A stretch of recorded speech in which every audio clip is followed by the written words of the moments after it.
Nous voici au 8e jour de notre défi 10 jours pour méditer la première épître de Jean. Soyez tous les bienvenus sur cette vidéo. N'hésitez pas à partager si cela vous fait du bien et à inviter d'autres gens à faire ce défi de 10 jours. 10 jours c'est pas grand chose, 10 jours ça passe vite. Mais c'est pourtant important de prendre du temps pour la parole de Dieu, qu'elle puisse s'ancrer dans nos vies, que nous puissions grandir. Vous savez, si on passe notre temps à faire plein de choses mais que cela n'apporte rien pour notre vie spirituelle et que notre demeure éternelle ne se construit pas là-haut, eh bien nous n'aurons rien gagné sur cette terre à faire cela. Mais si nous prenons du temps à construire notre vie dans les mains du Seigneur, dans les plans qu'il a préparés pour nous, alors nous construisons notre demeure éternelle. Donc c'est parti pour la lecture et la méditation.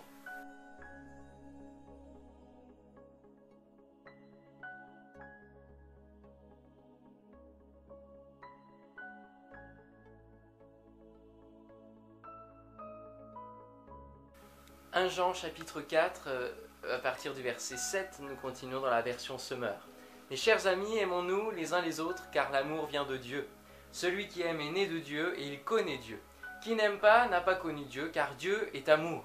Voici comment Dieu a démontré qu'il nous aime. Il a envoyé son Fils unique dans le monde pour que par lui, nous ayons la vie.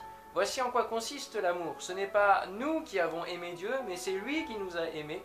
Aussi a-t-il envoyé son Fils pour apaiser par son sacrifice pour nos péchés sa colère contre nous. Mes chers amis, puisque Dieu nous a tant aimés, nous devons nous aussi nous aimer les uns les autres. Dieu, personne ne l'a jamais vu, mais si nous aimons les uns les autres, alors Dieu demeure en nous et son amour se manifeste pleinement parmi nous. Voici comment nous savons que nous demeurons en lui et qu'il demeure en nous, c'est par son esprit qu'il nous a donné. Nous l'avons vu de nos yeux et nous en parlons en témoin. Le Père a envoyé son Fils pour être le sauveur du monde. Si quelqu'un reconnaît que Jésus est le Fils de Dieu, Dieu demeure en lui et lui en Dieu. Et nous avons connu l'amour que Dieu nous porte et nous y avons cru. Dieu est amour. Celui qui demeure dans l'amour demeure en Dieu et Dieu demeure en lui. Et voici pourquoi l'amour se manifeste pleinement parmi nous. C'est pour que nous ayons une entière assurance au jour du jugement, d'autant plus que notre situation dans ce monde est celle que le Christ a connue lui-même. Dans l'amour, il n'y a pas de place pour la crainte, car l'amour véritable chasse toute crainte. En effet, la crainte suppose la perspective d'un châtiment. L'amour de celui qui vit dans la crainte n'est pas encore parvenu à sa pleine maturité. Quant à nous, nous aimons parce que Dieu nous a aimés le premier. Si quelqu'un prétend aimer Dieu tout en détestant son frère, c'est un menteur, car s'il n'aime pas son frère qu'il voit, il ne peut pas aimer Dieu qu'il ne voit pas. D'ailleurs, le Christ lui-même nous a donné ce commandement, que celui qui aime Dieu aime aussi son frère. Mes chers amis, aimons-nous les uns les autres, car l'amour vient de Dieu. Celui qui aime est né de Dieu et il connaît Dieu. Mais qui n'aime pas n'a pas connu Dieu, car Dieu est amour. On retrouve toujours le début avec mes chers amis, mes chers enfants. Il y a toujours cette même affection donnée par Jean pour son enseignement. Et l'enseignement, justement, c'est la répétition et la réactivation des connaissances. Jean est surnommé l'apôtre de l'amour parce que ses écrits suintent de l'amour de Dieu et de l'amour fraternel, et il en parle abondamment dans ses écrits. Le monde n'a-t-il pas d'ailleurs un besoin et une soif irrépressible? Le monde n'a-t-il pas d'ailleurs une soif irrépressible d'amour? Et vous, comment vous surnomme-t-on? L'apôtre de l'amour, la sœur de bonté? Mon frère, ma sœur, Dieu est amour. À ceux qui lèvent le poing contre Dieu en disant « S'il y avait un Dieu, il n'y aurait pas de guerre sur cette terre », je réponds « Dieu est amour ». À ceux qui disent « Si Dieu était amour, je ne serais pas dans cette misère », je réponds quand même « Dieu est amour ». Et ce n'est pas une provocation de le dire, pourquoi? Parce que Dieu est amour, mais Satan est haine. Et l'homme préfère se laisser entraîner par la haine que par l'amour. Regardez, dès que quelqu'un réussit, il faut l'éliminer. Dès que quelqu'un a quelque chose que l'autre n'a pas, on le jalouse. C'est la haine qui déforme le cœur de l'homme. Notre cœur est tortueux par-dessous tout, nous dit la Bible, et il est méchant, nous dit le prophète Jérémie. Voici comment Dieu a démontré qu'il nous aime, il a envoyé son Fils unique dans le monde pour que par lui nous ayons la vie. Alléluia. En venant à notre place pour payer à cause de nos péchés, Jésus a fait plus qu'un don d'organes, il a fait un don de vie.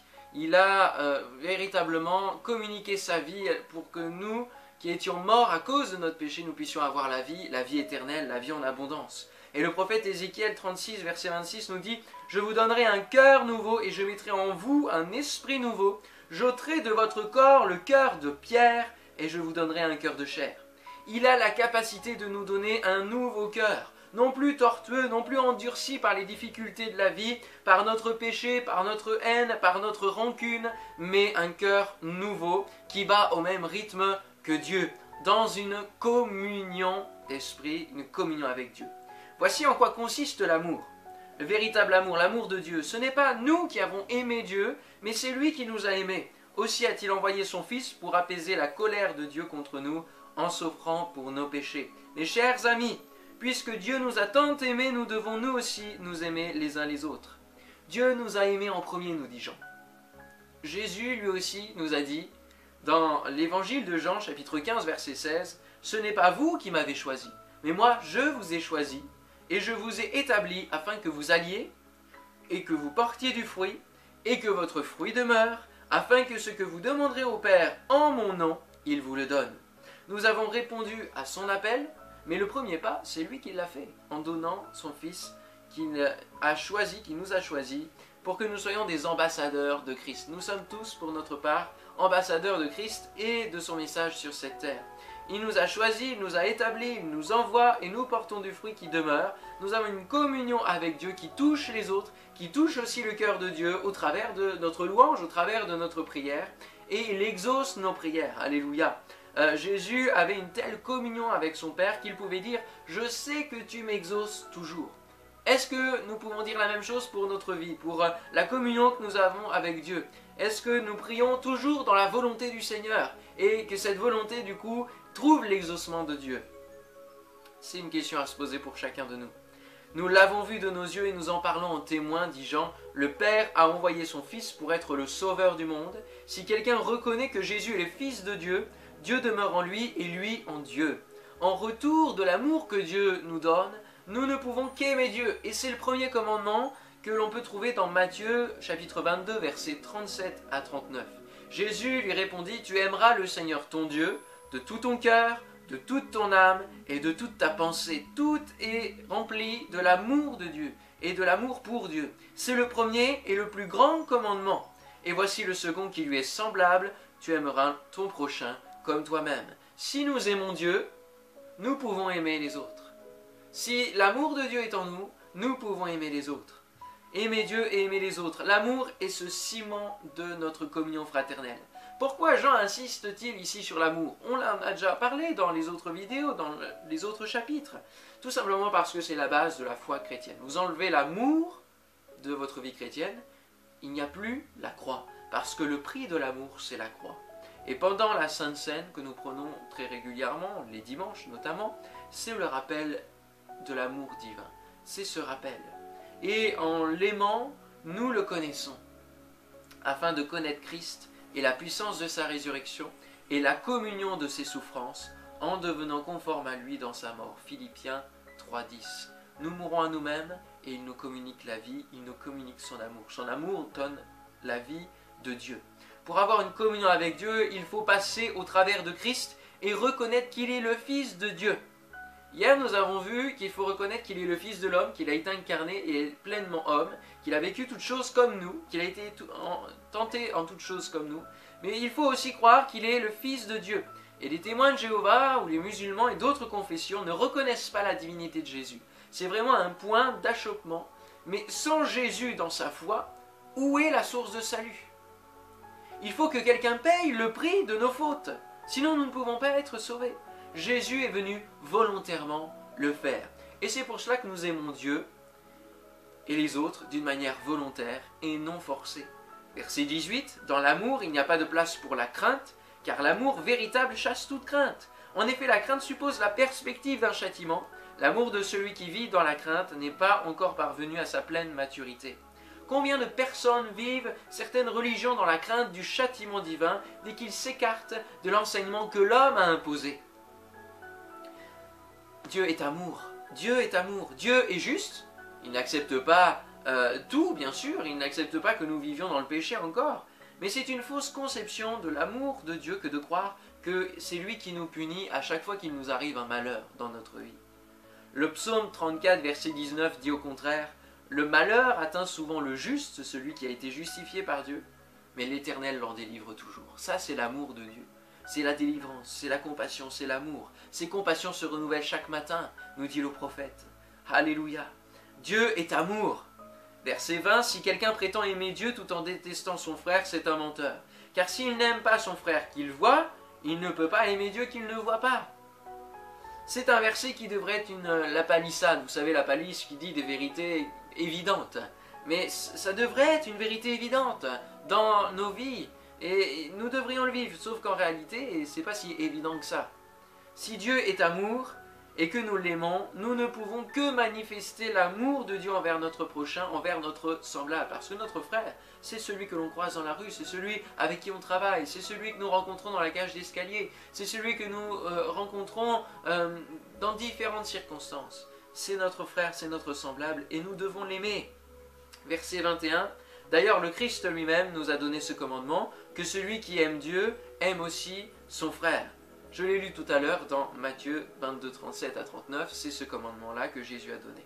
Et un docteur de la Bible a dit d'ailleurs à Jésus, l'aimer de tout son cœur, de toute sa pensée, de toute son âme et de toute sa force, et aimer son prochain comme soi-même, c'est plus que tous les holocaustes et tous les sacrifices. Et oui, il avait tout compris, en tout cas presque tout compris, dans Marc 12, 33, cela nous est raconté. Et Jésus lui a dit, tu es proche du royaume de Dieu, parce que tu as compris que ce n'était plus ces sacrifices, les holocaustes que l'on faisait avant avec les animaux, qui sont importants, mais maintenant c'est rencontrer l'amour de Dieu, rencontrer le Fils de l'amour, Jésus-Christ. Alors vivez-vous dans cet amour de Dieu, vivez-vous dans la communion avec Dieu au travers de son amour. Le bénissez-vous chaque jour pour la démonstration de son amour à la croix. N'est-ce pas merveilleux ? Il faut toujours s'en souvenir et ne pas le négliger, nous dit aussi l'un des écrivains de la Bible, dans Hébreux 2, versets 3 et 4. « Comment échapperons-nous en négligeant un si grand salut qui, annoncé d'abord par le Seigneur, nous a été confirmé par ceux qui l'ont entendu. Dieu, appuyant leur témoignage par des signes, des prodiges et divers miracles, et par les dons du Saint-Esprit distribués selon sa volonté. » La démonstration de l'amour de Dieu ne s'arrête pas à la croix, mais elle continue au travers de toutes les grâces qu'il manifeste pour nous, alors que nous ne méritons rien. Les prodiges, les miracles et les signes, les dons du Saint-Esprit, tout cela nous est communiqué par amour et dans l'amour, frères et sœurs. Jean peut parler de l'amour parce qu'il l'a vécu avec le Fils de l'amour, il a vécu avec lui pendant 3 ans et demi. Jésus-Christ, témoignez-vous aussi de cet amour à ceux que vous connaissez, à ceux que vous croisez. Comment sont vos paroles ? Est-ce qu'on peut reconnaître en vous quelqu'un qui parle d'amour, quelqu'un qui vit l'amour? Ou alors est-ce que vos paroles sont pleines de ressentiment, de pessimisme, de méchanceté envers ceux qui vous entourent? Prions ensemble. Seigneur, nous voulons te bénir pour ta parole, te bénir parce que tu es amour et cela ne changera pas.